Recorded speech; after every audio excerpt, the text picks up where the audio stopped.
Welcome to Wicked Tales Unfold, where fear takes form and the unknown becomes reality. But before we start, if you want more amazing stuff like this, then be sure to subscribe to our channel and like this video. Also, if possible, share this video with your friends. Now, without wasting any more time, let's begin with the story. The Mask of the Dead. In the heart of late autumn, a traveling theater troupe named the Wanderlust Players ventured through the winding roads of the old countryside.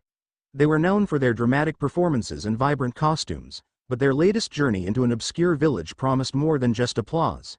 It held secrets buried deep in its past. As the troupe set up their canvas tent in the town square, they attracted a small crowd drawn to the promise of entertainment and mystery. However, it wasn't the theatrical allure that intrigued them that evening. It was a strange little shop on the corner, almost lost in shadows, marked only by a faded sign that read, "Curiosities from Forgotten Times." After their performance, fueled by curiosity and the thrill of adventure, a few troupe members wandered into the shop. Among a collection of faded maps and peculiar knickknacks, they found an ornately carved mask, shrouded in whispers of the past. Its expression was both beautiful and haunting, eyes glowing with an ethereal light that seemed to beckon them closer. The shopkeeper, a frail old woman with piercing eyes, warned them, "That mask is cursed, belonging to a vengeful spirit who knew great sorrow." Despite her warnings, the lure of the mask was too potent. The actress Alara, the troupe's leading lady, claimed it for herself. She insisted on incorporating it into their upcoming show, with its tragic story woven into the performance. Little did they know that the spirit's tale would come alive in ways they never imagined. On opening night, Alara donned the mask, instantly transforming her presence on stage. Shadows danced on her face, and her voice became richer, resonating with a power that sent shivers through the audience. As she recounted the story of the spirit, an abandoned lover who had suffered betrayal, the atmosphere grew heavier, thick with tension. But behind the curtain, something shifted. Alara's demeanor changed. She became irritable and aggressive, snapping at fellow actors for the slightest mistakes. It was as though the spirit's rage seeped into her very soul. Still, the audiences were mesmerized, unaware of the tempest brewing beneath the surface. In the days that followed, violence erupted among the troupe. The first to fall was Simon, the jovial jester whose laughter brought joy to every performance. He vanished one night, only to be found at dawn. His body sprawled near a creaky old bridge, lifeless and alone.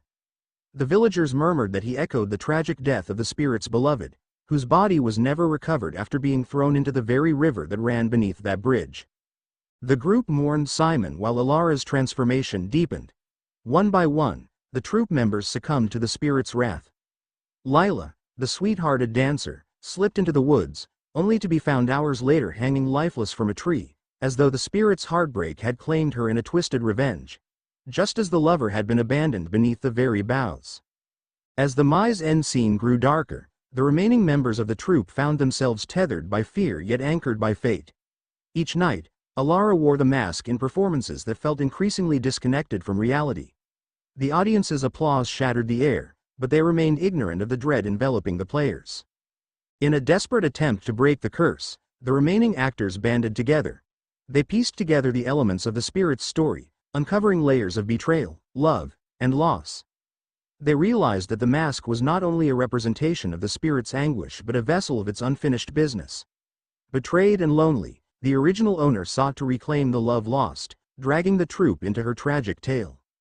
In a climactic confrontation steeped in desperate hope, they lured Alara to the stage one final time, crafting a performative exorcism.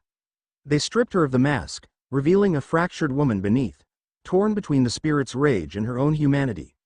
With tears streaming down her face, Alara recited the lines that reflected her plight but suffused with compassion instead of vengeance. As her voice enveloped the tent, the spirit wavered. Memories of her lost love filled the air, and for an instant, the dying echoes of heartache transformed into a bittersweet longing. In that moment of pure vulnerability, the spirit took her leave. The mask crumbled into dust in Alara's hands, and with that, the grip of the curse shattered. The surviving members of the troupe emerged into the light of dawn, broken, yes, but alive. The village stood witness, their eyes wide with wonder and fear, as the shadows of the past receded. The story of the mask had forever intertwined their fates, haunting them with the memories of laughter turned to sorrow. Despite the toll it took, they knew they carried the echoes of the spirit within them, a cautionary tale that lingered, much like the remnants of a powerful performance, vibrating through the strings of their hearts. They moved on, forever changed, bound by the spirit's tragic love, and committed to ensuring her story would never be forgotten. Let's get to another story: the abandoned carnival. The air was thick with the scent of rust and long-lost laughter as Ellie tightened her grip on the flashlight, its beam cutting through the eerie shadows of the abandoned carnival. A rickety gate hung askew, creaking in the evening breeze as the sun surrendered to the encroaching darkness. She glanced back at her friends, Ben, Mia, and Lachlan, all poised on the threshold of a daresome adventure that would echo through their memories forever. "Are we really doing this?" Mia asked, her voice trembling slightly. Her hazel eyes darted towards the shadows, as if expecting a lurking figure to materialize from the gloom. "Come on. What's the worst that could happen?" Ben replied, swaggering forward with a bravado that only partially masked his own nerves. "It's just an old carnival. We'll tell some ghost stories, maybe scare each other a little, and emerge as legends." "Yep. All the legends that went missing in the last horror film," Lachlan shot back, his freckled face void of color as he fidgeted with the worn band of his baseball cap. "Are you sure we're even allowed to be in here?" Ellie pushed the gate wider, the rusty hinges whining in protest. "Look, I've heard the stories. It's haunted, but the real thrill is spending the night in a place that was bursting with life. Imagine the tales we could tell." She turned, eyes gleaming with excitement, and with an exaggerated flourish, called out, "Who's in?" Reluctantly, her friends stepped inside, crossing the threshold into the overgrown carnival grounds. The faded banners fluttered like ghosts overhead, their colors dulled by time. The Ferris wheel loomed in the distance, skeletal against the first tides of night, casting ominous shadows. As they ventured deeper, Ben led the way to an old carousel, its chipped horses frozen in a macabre gallop. The moon illuminated their path, illuminating abandoned booths lined with dusty prizes while the past whispered through the cracks and creaks of the environment. "Let's set up camp here," Ben suggested, plopping down beside the carousel. Reluctantly, Mia unpacked a small bag of snacks while the others found scattered pieces of old carnival equipment to use for makeshift seating. Just as laughter bubbled among them, the wind began to stir. A haunting melody broke through the stillness, a tune so achingly familiar and sweet that it staggered the group. The icy chill that followed wrapped around their hearts, constricting like an expired present. "Is that carnival music?" Lachlan asked, his bravado wavering. The light from the flashlight dimmed, flickering as though arguing with the shadows. "Probably just the wind," Ben shrugged, though the unease flickering in his eyes contradicted his confidence. As the night dripped onward, the haunting refrain drifted closer, transforming into a cacophony of laughter and the dull thud of drums. The friends huddled closer together, their attempts at bravado failing as an unshakable dread settled over them. Then came the visions. Shadows danced just beyond the perimeter of their light, warped figures in tattered costumes, their faces twisted into grotesque smiles. Ellie squinted and gasped as a lithe figure in a jester's outfit leapt to the edge of the light, eyes glinting like shattered glass. "Did you see that?" she whispered, turning pale as her voice nearly shattered in the suffocating stillness. "I saw something," Lachlan replied, now visibly shaking. "Not cool, guys. This isn't funny. Maybe it's just an animal. Or a camera trick," Ben attempted to reassure, but the feigned confidence didn't conceal his growing fear. Yet the shadows grew deeper and closer, bringing with them a palpable sense of foreboding. Then came the old carnival music once more, clearer now, echoing off the walls of their memories. The laughter, taunting and jubilant, filled the air along with the familiar calls of performers. Suddenly, a chilling voice broke through, resonating in the void between them. "Welcome, welcome, dear friends. We've been waiting for new acts." Even as their legs threatened to betray them, a figure erupted from the shadows. A woman contorted in an impossible pose, her visage twisted into an unnerving grin. Behind her, the others emerged, performing a grotesque parade of half-familiar faces, each wearing vibrant but faded costumes that glimmered under the moonlight as they twirled in echoing harmony. "Join us, forever," they sang, stretching skeletal fingers toward the terrified group. Their eyes danced with a twisted hunger. "No. We're getting out of here," Mia cried, revving them into motion. They bolted, heartbeats pounding louder than the spectral drums playing in the background, pounding against their ears like a dying echo of the carnival. As they raced through the deteriorating grounds, the whispers of those long-dead performers chased them, promising never-ending joy in exchange for submission. "Stay with us. Just one night," they cried, their voices hauntingly alluring. The friends stumbled towards the gate, heaving with panic as the shadows writhed and twisted around them, clawing at their sanity. Each frantic gasp was ricocheted by the phantom laughter, and Ellie could feel the spectral brush of countless hands reaching out to them. Just as they reached the gate, Lachlan was snatched back, a ghastly performer pulling him into its grasp, laughing with a sound like shattered glass. "No, Lachlan," Ellie screamed, desperate to pull him free as he fought to escape the icy fingers that held him. But it was too late. The gate slammed shut with a definitive clang, sealing their frantic escape and Lachlan's fate.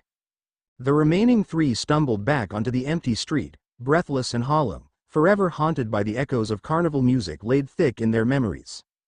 Behind them, outside the old carnival, the moon hung like a dispassionate eye, while within the shadows, the carnival pulsed with life anew, ready to welcome more unsuspecting souls who believed they could conquer the night. As tales do, the night lived on in whispered warning, a tragic story of friends in a carnival that never truly abandoned its joys, nor its hunger. Let's get to another story: the Midnight Callers. Every night at exactly midnight, the phone rang, cutting through the stillness of Robert's small apartment. He often braced himself for the call, a strange mixture of dread and morbid curiosity swirling within him. The first time it happened, he had brushed it off as a prank. But as the calls continued, whispering sinister confessions of unsolved murders, Robert felt the cold grip of fear tighten around his chest. "She didn't deserve it." Lured into the dark by a smile, but it was just a mask, came the voice, low and raspy, echoing like a ghost through his receiver. The details were harrowing. Names and places that sent chills cascading across Robert's skin. Each confession was woven with bitterness and sorrow, as if the murderer himself were recounting the moments of betrayal and loss. After the third call, Robert's gut instinct screamed at him that he couldn't ignore this anymore. He rushed to the police station, anxiety bubbling beneath his skin. He laid out the details for Officer Jensen, a stern-looking but kind woman who listened intently, her brow furrowing deeper as he recounted the calls. "Let's see what we can do," she said, her voice steady. "We can trace the calls, but if these murders are unsolved, and the caller is anonymous, it will be difficult." Robert left feeling more unsettled than before. The following night, the phone rang again, summoning him to answer. He hesitated, uncertain if he was ready to plunge back into that dark world, but curiosity pulled him in. "One more," the voice whispered this time. "A warning, if you will." The tone shifted, a cold veneer wrapping each syllable. "The next victim will know you, and you'll wish you hadn't answered." Robert's hands shook as he hung up the phone. His heart raced in protest. He had always been a man of logic, someone who sought clarity in chaos, but these calls taunted him. When he returned to the police, he found Officer Jensen waiting for him. "Robert," she stated, grim, "we can't trace it. It's as if the calls don't exist, and we aren't seeing any new murders that match what's been disclosed." "That's impossible. I've heard the confessions," he protested, feeling increasingly hopeless. The police were insistent. They needed more proof, something tangible that could validate his frantic fears. Days turned into weeks, with Robert plunging deeper into the enigma of the calls. He lost sleep, pacing until dawn in dread. At the midnight hour, he anticipated each call, hoping for an answer, yet dreading the weight of the next confession. But with each persistent call, it became evident that the ominous warnings were coming too close to home. Stories of murders began cropping up. Victims whose faces he recognized. Longtime neighbors, acquaintances, and even one of his college professors. Each death felt like a slow tightening of a noose around his sanity. One somber night, a storm rolled through the city, torrential rain drowning the world outside.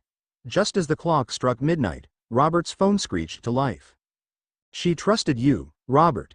She didn't see the beast beneath your skin," the voice hissed. This time, it was familiar, dripping with malice. "You failed her, just like the others." Robert's breath faltered. The chilling realization struck him like lightning. Sarah, his childhood friend, his first crush, had gone missing last year, her case dormant and untreated, buried under a mountain of more sensationalized stories. "What do you want from me?" Robert shouted into the void, feeling raw and exposed. "To make things right." The voice hung in the air, shrouded in mystery. Could this be the same killer from the other confessions? Was he being drawn into a game of fate? Panic flooded through him, a heady cocktail of fear and determination. He rushed to the precinct, desperation fueling his drive. He shoved through the door and found Officer Jensen poring over case files. "Jensen.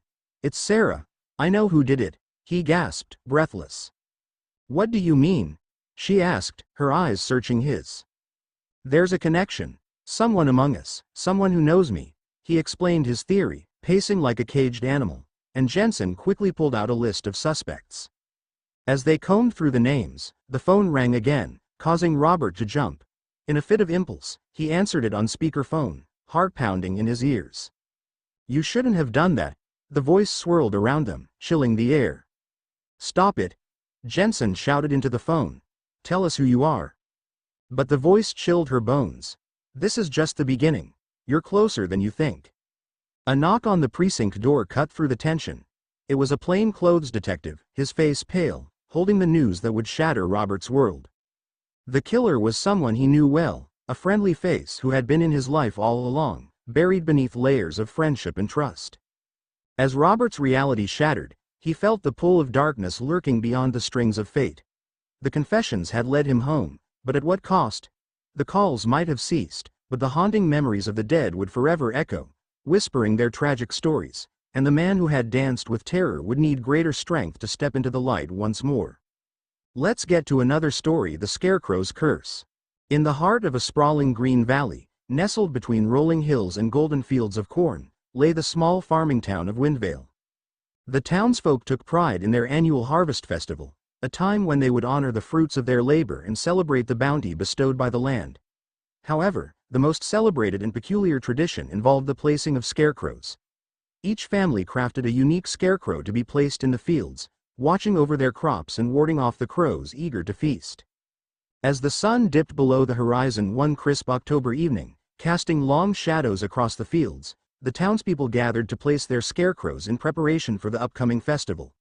Laughter filled the air as children wove together straw and old clothes, their hands sticky with sap from freshly gathered pumpkins. The atmosphere was festive, vibrant with the spirit of fall. Yet, as the clock struck midnight and the moon spilled silvery light across the land, something sinister began to unfurl. The following morning, whispers of a peculiar scarecrow began to circulate through the town. Unlike the others, this one appeared in different fields almost overnight. Its clothes were threadbare, its face carved from an ancient piece of wood, and its hollow eyes held an unsettling glint. While walking past the east field, a farmer named Eliza blinked in disbelief as she saw the same scarecrow that had been in her neighbor's field earlier that day. She felt an inexplicable chill creep up her spine. Not long after, rumors spread like wildfire that this scarecrow was not bound by the simple earthly constraints of its kin. Days turned into weeks, and with the arrival of each harvest moon, Windvale seemed to grow darker. People began to disappear. First, Old Man Jenkins, who was known for his endless tales of the past. Then Martha and her 2 children, who had ventured out one dusk to collect more corn. The town was gripped by fear. In hushed whispers over pies at the diner, the residents speculated, could it be the scarecrow? As the town grappled with fear, Eliza's curiosity morphed into apprehension. She felt compelled to investigate the sightings, convinced that the bizarre scarecrow held the key to the strange occurrences. One moonlit night, she armed herself with nothing more than a flashlight and a heavy coat. Under the guise of night, she meandered through the fields, scanning for the rogue scarecrow. Around midnight, as she reached the west field, an ethereal glow caught her eye. There, in the distance, she saw the unmistakable figure of the scarecrow standing prominently against the blurred backdrop of stars. Its empty gaze seemed fixed on her, beckoning her closer. Her heart raced as she approached. The air around her felt charged with an unseen energy. Suddenly, she stumbled upon something unsettling. A patch of earth that looked recently disturbed. As she knelt down, her fingers brushed against something coarse, a piece of clothing. Panic gripped her, for she recognized it as Martha's patterned dress. Before she could call out, the scarecrow erupted into movement, slowly shifting its head toward her. frozen in horror. Eliza gasped as the scarecrow stepped off its perch, the straw inside its hollow form rattling as it advanced. She scrambled to her feet, yet felt rooted to the soil. "Help! Someone!" she screamed, but the sound seemed swallowed by the night air. In a blur of motion, the scarecrow lunged toward her with surprising speed. Eliza's instinct kicked in. She turned and ran, darting through the maze of crops, the thud of her heart pounding in her ears matching the rhythmic rustling of dry leaves. She could hear the rustle behind her, something unnatural and menacing giving chase. Just as she neared the boundary of the field, she tripped, tumbling into a small ditch. Desperate to hide, she concealed herself among the bramble, heart pounding against her ribs. Peering through the thickets, she watched as the scarecrow halted at the edge of the field. Its head tilted, and for an unending moment, it seemed to search for her before it melted back into the shadows. With the dawn's first light breaking over the horizon, Eliza crawled out of her hiding place, her entire being trembling. She bolted back to town, where the sun bathed Windvale in a golden hue, but terror pulsed through her veins. She needed to warn the others. That day, in a town once united by harvest joy, fear became an epidemic. More bodies were discovered, one by one, each stuffed with straw and laid to rest in the earth, their faces twisted in eternal horror. As the festival approached, the townsfolk shifted in their belief, transitioning from camaraderie and community to confusion and paranoia. With resolve, Eliza summoned the courage to confront the town meetings. "We must destroy the scarecrow," she cried, her voice echoing through the hall. "It has taken our neighbors, our friends." A murmur of dissent rolled through the crowd. Some believed it was blasphemy to turn against a tradition, while others felt the weight of the disappearances pressing heavy on their hearts. Yet a few finally agreed, they would take back their harvest and their town. Under a crescent moon, the townsfolk converged in the fields, armed with torches and pitchforks, rowdy with fervor. As they reached the notorious scarecrow, they felt an unexplainable pull, a magnetic force leading them toward it. Eliza, leading the charge, drove the pitchfork deep into the scarecrow's chest, a primal scream erupting from her throat. To their horror, the scarecrow began to pulsate and writhe, straw spilling from its limbs like innards torn from flesh. Ghostly whispers floated through the air, echoing the forgotten souls it had claimed.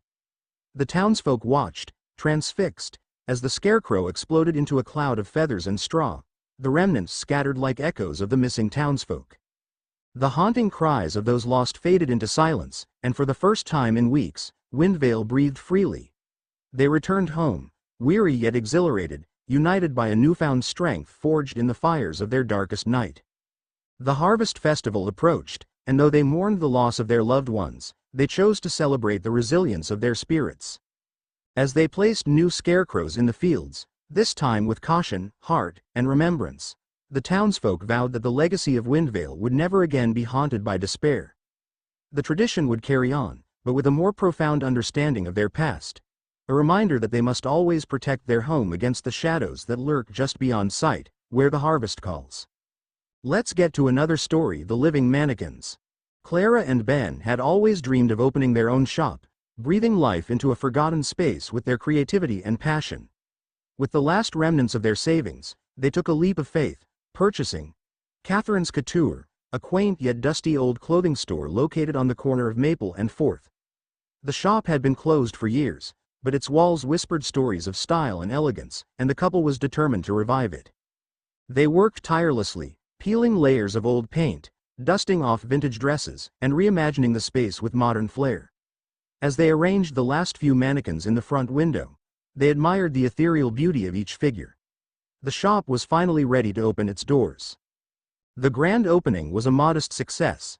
Locals reminisced about their memories of Catherine's Couture while Clara and Ben enthusiastically shared their vision for the store. After a long day filled with laughter and chatter, the couple locked up and headed home, fatigue evident in their smiles. That night, as the moonlight spilled through the store's dusty windows, something strange began to happen. Clara and Ben, now settled in their tiny apartment above the shop, were startled awake by an unsettling sound echoing from below. It was a soft, rhythmic clicking. "What was that?" Ben asked, rubbing the sleep from his eyes. "I don't know. It sounded like heels," Clara replied, her heart racing as she remembered the mannequins they had dressed just hours before. "Let's check it out," Ben said, his curiosity overshadowing his fear. They tiptoed downstairs, fingers entwined tightly, and paused at the edge of the shop. What they saw filled them with dread. The mannequins, once still and lifeless, were shifting, slowly, elegantly, as if waltzing to a haunting melody. They turned their heads and legs, striking poses that were all too human. Clara gasped, and the sound broke the enchantment. The mannequins froze. "What the hell?" Ben whispered, his eyes wide with disbelief. Suddenly, a soft, echoing voice filled the air. "We have awaited you." Clara clutched Ben's arm, and together they stepped closer, their fear mingled with an inexplicable compulsion to understand. The voice belonged to a mannequin adorned in a shimmering vintage gown. Her eyes, though devoid of life, sparkled with an otherworldly glow. "Who are you?" Clara asked, her voice quivering. "We are the cursed souls of this shop," the mannequin replied, her voice an eerie yet beautiful symphony. "Once we flourished, much like you, but our greed and vanity bound us to this fate." "And what fate is that?" Ben's voice was steadier now, driven by an urge to learn more. "To remain as living statues, trapped within these forms until we can pass the curse on to another," she explained, her graceful arms gesturing to the others, who began to gather around her. "You are the ones to break our chains or become our replacements." Clara's heart sank. "How can we help you? Through the connection between your hearts, you must make the ultimate choice. To take the curse for yourselves or to break it forever," came the haunting echo, the eerie chorus of the other mannequins responding in unison. The couple felt a wave of despair wash over them. The darkness that had taken residence in the shop was tangible.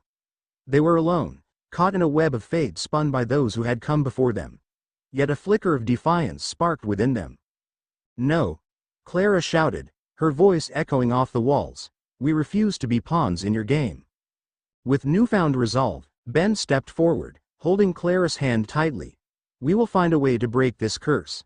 We won't let greed bind us or our dreams." The mannequins shuddered, their very forms flickering as the ancient magic clashed with the couple's determination. Something began to unravel.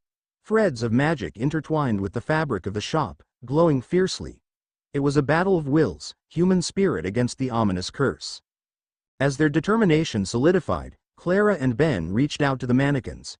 In that moment of connection, they felt the echoes of the past. The dreams, the laughter, the despair. Each mannequin hesitated, caught between their own desire for freedom and the curse that bound them. Together, Clara whispered, her eyes locked on the vintage mannequin, who seemed to shine brightest amongst the others. "You don't have to remain like this forever." With a final surge of hope, Clara and Ben poured their hearts into the store. Their passion for fashion, their dreams, their love. A brilliant light exploded in the shop, illuminating every nook and cranny, igniting the very breath of life into the frozen forms.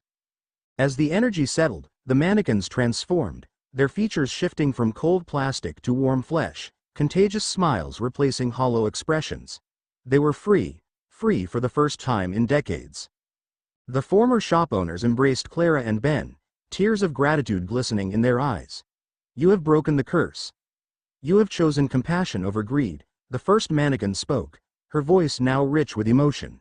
"May your love keep this shop alive and thriving." The new owners of Catherine's Couture stepped back, witnessing a riot of color and life in their store that felt like an embrace. No longer just a dream, this was their reality, a vibrant testament to the power of love conquering darkness. And as the couple turned the key in the lock the next morning, opening their doors to a bustling world once more, they understood the magic of connection that resided not only in the clothes they sold but in the lives they touched. The mannequins no longer stood as mere decorations. They became a beloved part of the shop, their kind spirits forever woven into the fabric of the store they had resurrected together. Let's get to another story, the shadows that follow. Sophia had always shunned the mundane rhythm of life in her small town. She reveled in long walks through the overgrown trails of the nearby woods, where the dappled sunlight danced through the leaves, and the air was fresh with the scent of pine. But lately, something had begun to taint her sanctuary.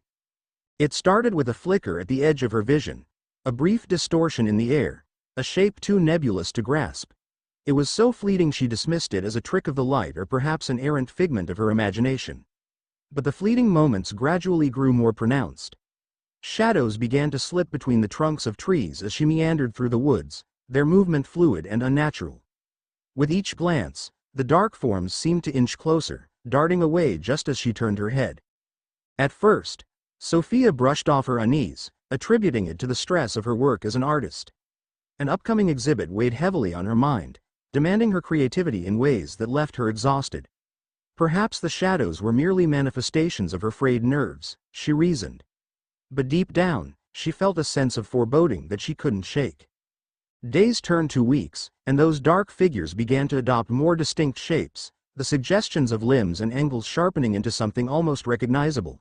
A shoulder here, an arm there. One evening, as twilight descended and the woods grew breathlessly quiet, she stopped in her tracks. Turning slowly, she cast her gaze over her shoulder, half expecting to find nothing, to feel foolish. Instead, the shadows coalesced, forming into a mass of pulsing darkness with indistinct features.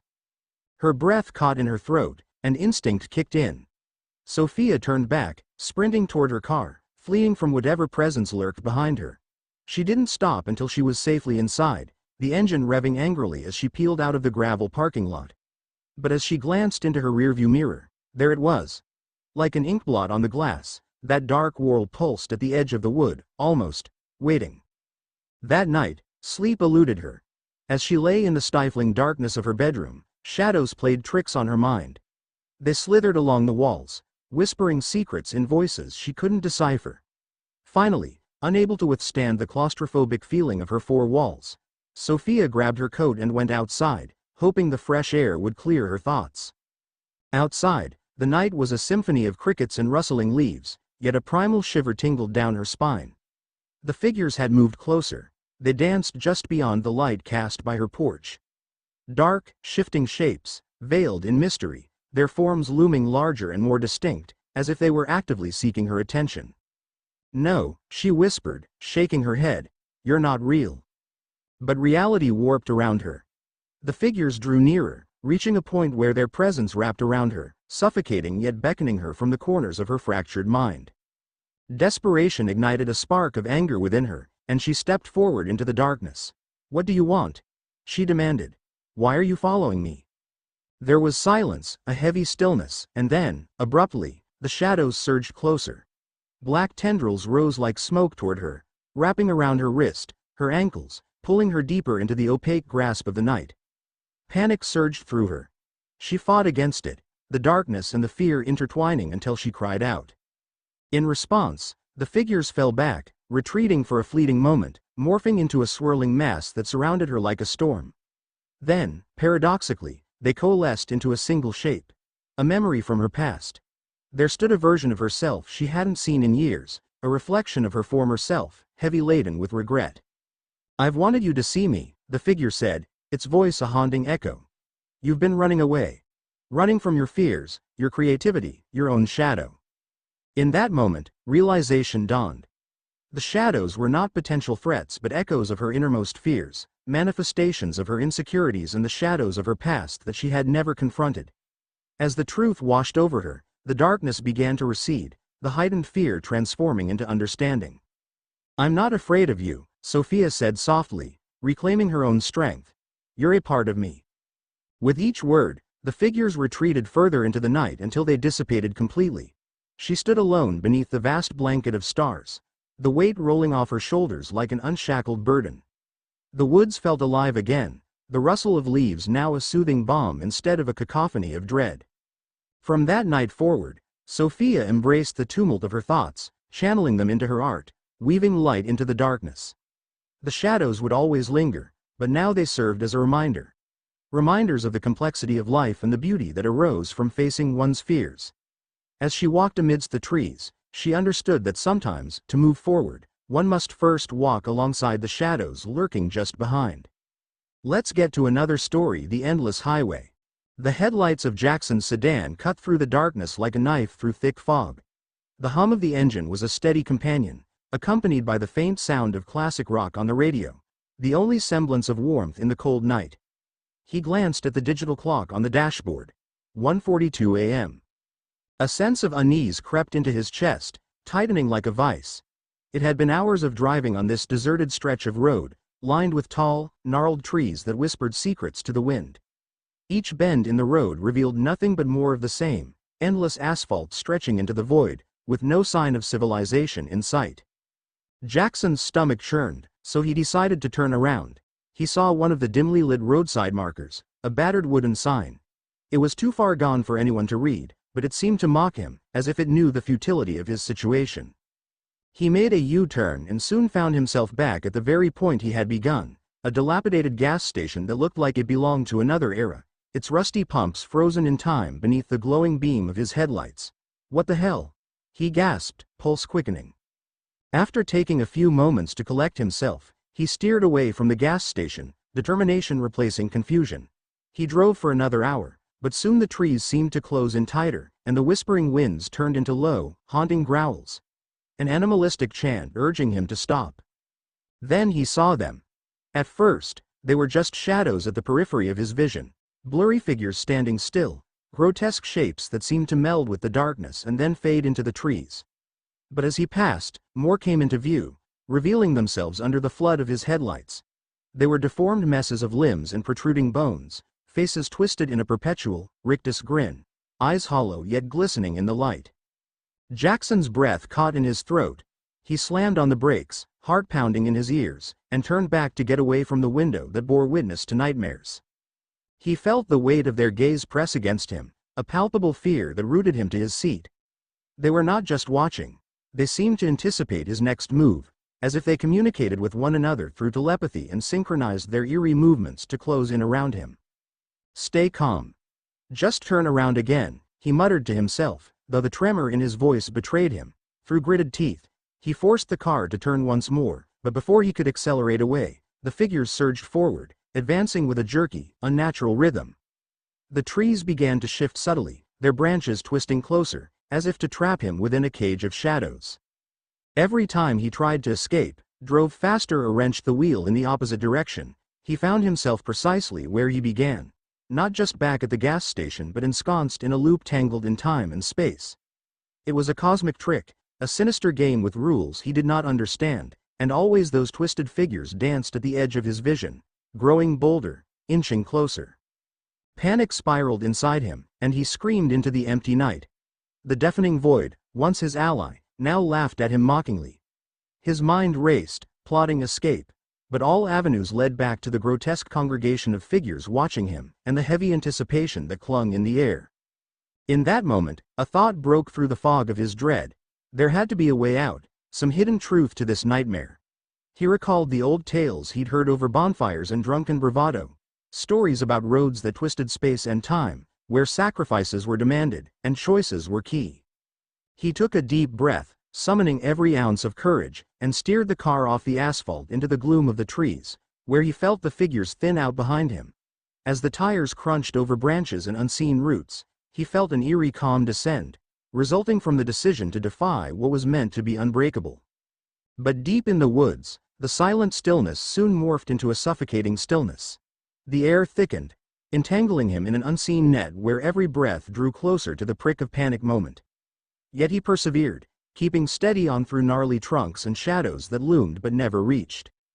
His surroundings shifted again, and suddenly, just ahead, a bright light pierced through the encroaching blackness. With heart racing in his chest and hope blooming in his throat, Jackson sprinted toward it. The car, the figures, this nightmarish loop. He left them behind, eager to break free. As he stepped into the light, he blinked and was met by golden rays of dawn filtering through the trees. He stumbled into an open clearing, bewildered but liberated. No figures lurked in the distance. No looming dread lapped at his heels. Fear still gripped his heart, but somehow, he was free. After a deep, shuddering breath, he turned back. The road through the trees was quiet, as if it had never been tainted by those grotesque figures, by the nightmare. And as he walked away from the forbidden stretch, Jackson finally understood. No road could bind him, no spectral puppet master could lead him astray, unless he allowed it. With that, he whispered a silent goodbye to the shadows and stepped firmly into the light, leaving the sinister road and its secrets behind him. Let's get to another story: the Sin Eater. In the secluded village of Eldermere, perched on the outskirts of a dense forest, the air was thick with secrets and age-old traditions. Centuries-old customs shaped the lives of its inhabitants, but none was as feared and reviled as that of the Sin Eater.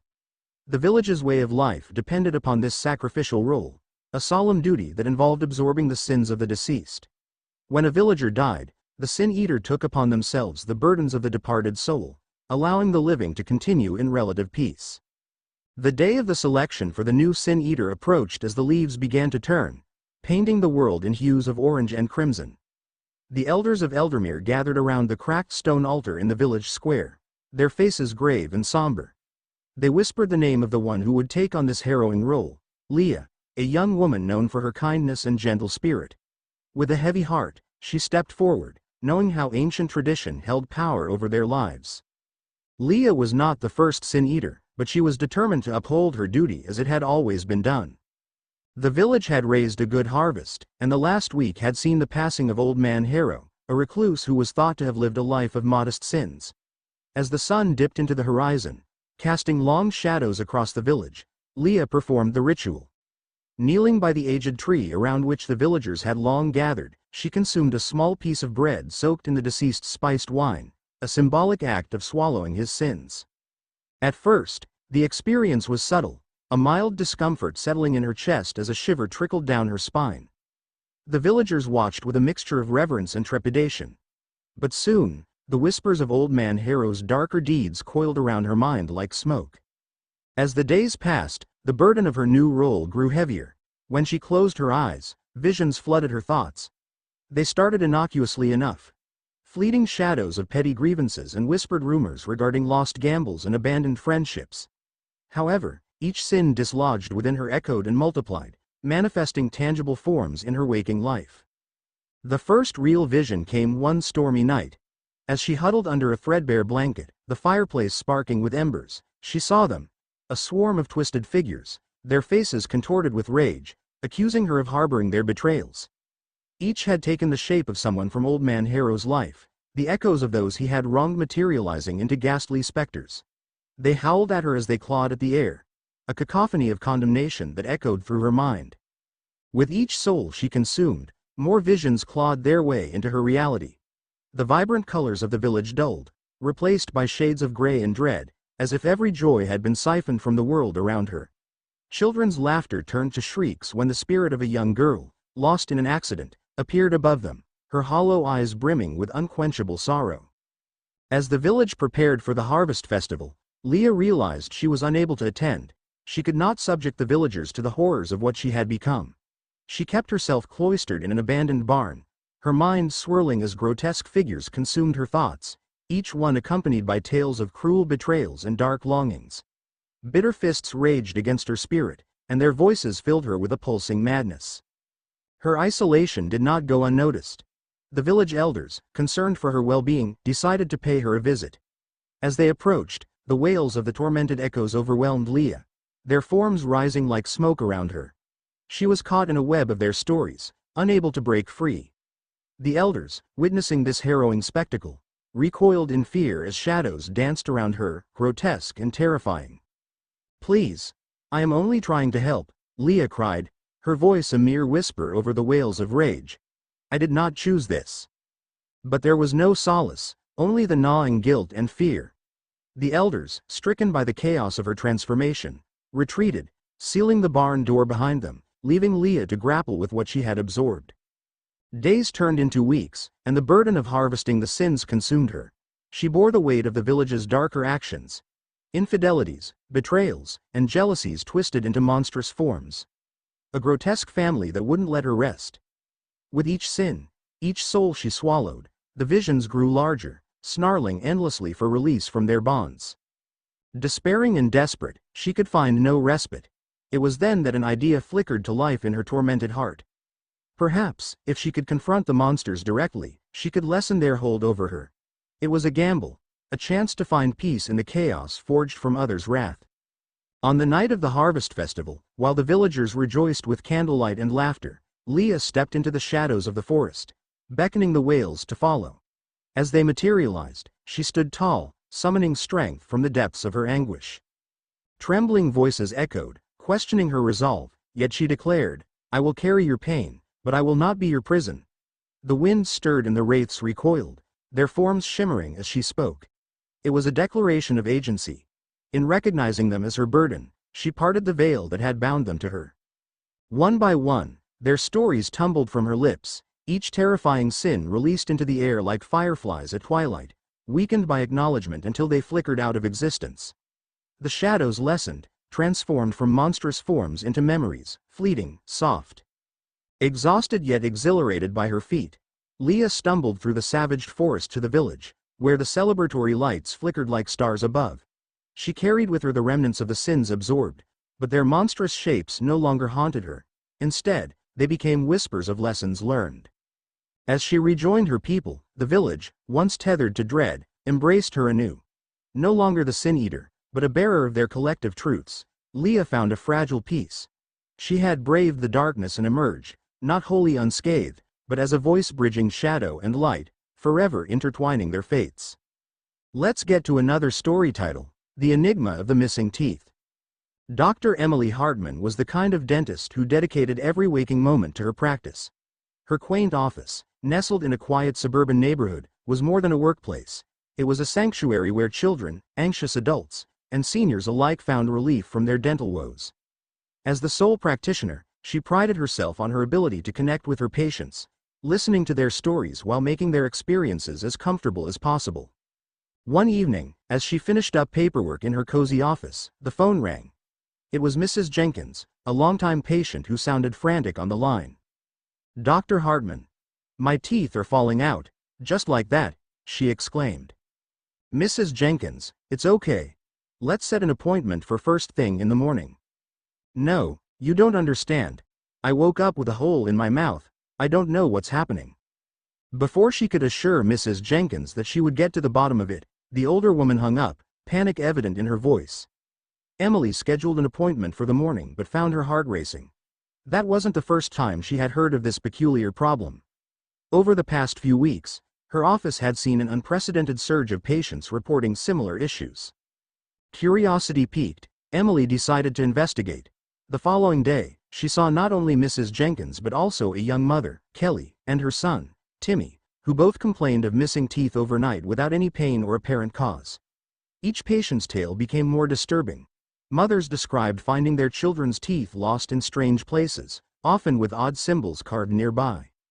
After a long day of examinations, Emily called her assistant, Marissa, to help her research. "Have you heard about anything like this before?" Emily asked, scrolling through online forums. Marissa's brows furrowed. "I found something strange, a legend about a creature called the tooth moth. They say it visits children at night, trading teeth for dreams. If it takes a tooth, it's supposed to leave a mark as a signature." Emily frowned at the screen. "A moth? Come on, Marissa. This isn't some fairy tale." As night fell, Emily found herself unnerved by the prospect of such a creature. She decided to stay late at her office, convincing herself it would be productive to catch up on files. The more the clock ticked, the more restless she became. Finally, with darkness shrouding the world outside, she reached for her coat and prepared to leave when she heard a faint rustling just beyond the window. She hesitated, peering out from her office. The street light flickered, casting eerie shadows across the pavement. In the light, she glimpsed a small figure darting into the nearby alley.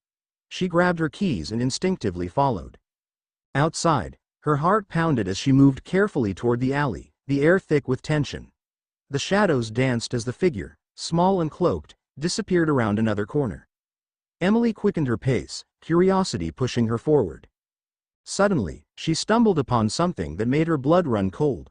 In the alleyway, a small pile of glimmering objects caught the light, teeth, dozens of them, scattered among broken tiles and shards of glass.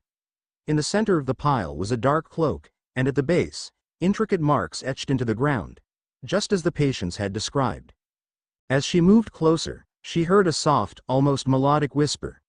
"Teeth for dreams, dreams for teeth." The air shimmered with an unearthly presence, and dread washed over her. The figure appeared, revealing itself to be a moth-like creature with gossamer wings that reflected the dusty light. Its multifaceted eyes glowed, and it held a small pouch filled with teeth. In a voice that resonated like the rustling of leaves, it advised, "I take what is offered and give memories in return. But fear not, I am not evil." Emily's thoughts raced. She could hardly believe what stood before her. "What do you want with them?" They're not yours to take. The creature tilted its head, the wings humming softly. They belong to those who no longer remember. I trade their lives for fleeting dreams. However, I am not without a sense of honor. For every tooth taken, I leave a mark, a remembrance of what was lost. Her mind flashed back to her recent patients, the fearful tears of mothers and the expressions of bewildered children. No one deserves to be robbed of their teeth, of their memories, she shouted, her anger rising like a flame. The creature's delicate wings fluttered, and the air around them shimmered with anticipation. Then help me, Dr. Hartman. Help these souls reclaim their essence. Bring me the memories they've lost, and I will return what was taken. The challenge resonated deep within her. How? Converse with them. Make them remember. With their memories gathered, I will return the teeth by dawn. Though fear gnawed at her insides, Emily felt a surge of purpose. She spent the night contacting her patients, sharing stories, and unearthing forgotten dreams, reconnecting them with their pasts. As dawn broke, the last memories poured forth, moments lost due to the passage of time. At the break of dawn, they met once more in the alley. The creature, now draped in a soft luminescent glow, watched as Emily presented the gathered memories, imbued with warmth and longing. With a gentle nod, the moth-like being opened its pouch and released a burst of magic, scattering the teeth gracefully into the air. One by one, they floated back to their rightful owners, bright, dazzling, and distinct.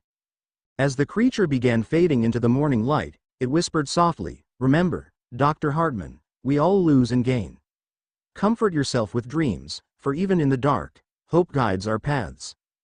And with that, the tooth moth disappeared into the ether, leaving behind only the shimmering mark of its passage. Dr. Emily Hartman returned to her practice, the resolve within her strong. No longer just a dentist, she became a guardian of memories, vowing to help her patients hold on to their essence, with every brush of a toothbrush and each gentle smile shared. Let's get to another story. The voice in the walls. Once upon a twilight in a quiet, sleepy town, Nathan and Laura excitedly stepped out of their old, dented van and into the sprawling ivy-covered yard of their new home. The Victorian house stood proudly against the backdrop of a crescent moon, the intricate wooden shutters shimmering faintly in the moonlight. They had purchased the house on a whim. Drawn by its beauty and history, they felt an inexplicable connection to it, a pull that seemed to whisper promises of warmth and comfort.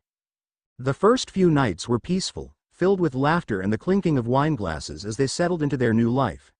It was only on the second Sunday, as they slipped into sleep, that the whispers began. A soft, almost melodic hum gliding through the stillness like a forgotten lullaby. At first, they brushed it aside, assuming it was the whistling of wind through the old timbers. But as the weeks passed and the sounds grew more defined, they could no longer pretend. "Nathan," a voice exhaled one night, cutting through the darkness with a chill. He stirred in bed, groggy and bewildered, the name rolling off the walls like a scattered leaf. He glanced at Laura, her brow furrowed in sleep, blissfully unaware of the creeping night. The whispers intensified as the days rolled into weeks, shifting to Laura one evening. "Laura," it called, gentle yet insistent. She woke, the sweetness of her dreams shattered by the voice, her heart racing as she strained to decipher the words. During daylight, the couple searched for answers, poring over the town library's archives and old records. They found vague hints of tragedy, lost love, betrayal, but nothing that could explain the haunting. But soon, the whispers morphed from haunting to harrowing. They didn't just whisper names anymore. They shared secrets. They spoke of Laura's childhood, the lost puppy, a beach trip that ended in tears, her first love's betrayal when she was just 17, the events that had shaped her but which she had buried long ago. The voice told her things only she could know, reflecting her insecurities like a cracked mirror. Then it turned to Nathan, revealing secrets he had pushed deep within his soul. The pain of loss when his father vanished, the resentment that had grown between them over the years, and why he had chosen to bury his past instead of confronting it. Each time a secret was unveiled, a sick feeling wrapped around their hearts, like a vice closing in. "What do you want from us?" Nathan shouted at the walls one night, fists clenched and heart pounding. Silence enveloped them, heavy and suffocating. They sat in the dark, staring into nothingness, acutely aware of how the walls seemed to hold their breath. One stormy evening, as rain battered against the windows, the atmosphere shifted. The whispers transformed into a low growl, echoing with malice. "Join us.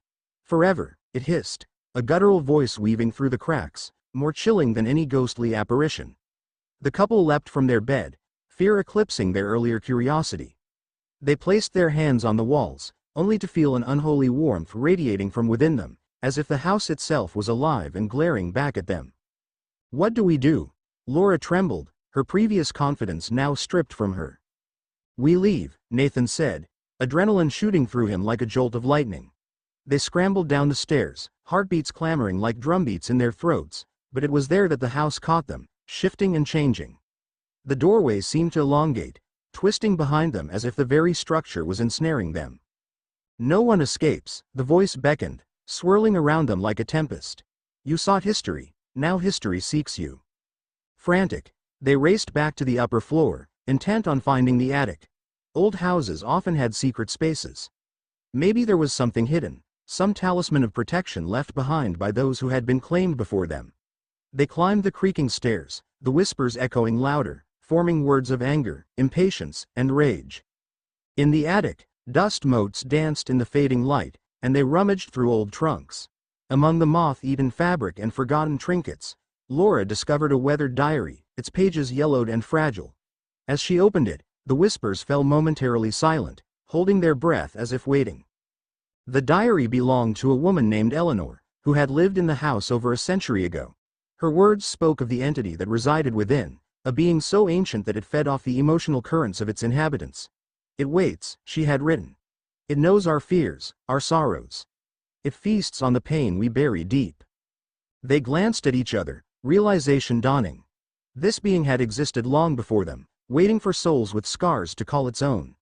This house was no refuge but a predator, feeding on lost dreams and buried traumas, clawing at their darkest memories with its insatiable appetite.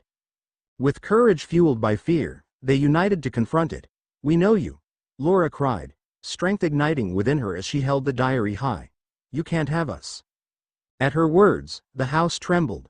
The whispers turned to screams, a cacophony of rage as the entity's true form began revealing itself in the shadows, an amalgamation of broken faces, twisted expressions, lost souls forever trapped. Together, Nathan and Laura recited affirmations, acknowledging their pain yet reclaiming their power. "We will not yield." The walls shuddered. Cracks spider-webbed like veins, pulsing with an anguished wail. The house erupted with noise, shaking to its core as if reacting violently to their defiance.